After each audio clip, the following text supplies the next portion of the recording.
আসসালামু আলাইকুম।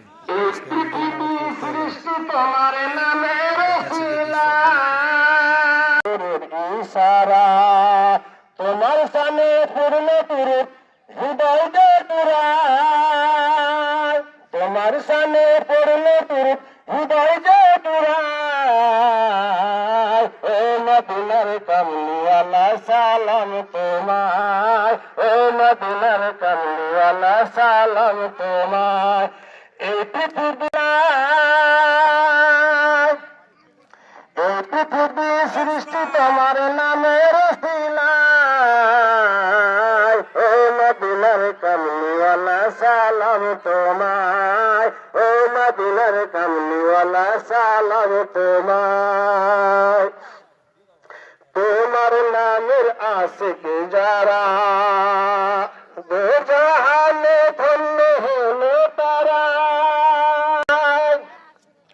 এই আশিকে তোমার জন্য কদম লতায় ও মদিনার কামলিওয়ালা সালাম তোমায় ও মদিনার কামলিওয়ালা সালাম তোমায় এই পৃথিবী সৃষ্টি তোমার নামের রসিলায় এই পৃথিবী সৃষ্টি তোমার নামের রসিলায় ও মদিনার কামলিওয়ালা সালাম তোমায় ও মদিনার কামলিওয়ালা সালাম তোমায়। আসসালামু আলাইকুম ওয়া রাহমাতুল্লাহি ওয়া বারাকাতুহু।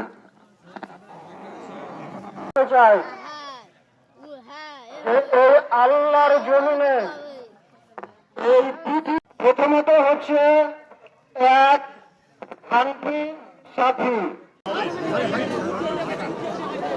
সৃষ্টি করতেন না, যে নবীকে সৃষ্টি না করলে জমিন সৃষ্টি করতেন না, যে নবীকে সৃষ্টি না করলে তোমাকে আমাকে এক কথা বলা যায় 18,000 মাখলুকাতকে সৃষ্টি করতেন না।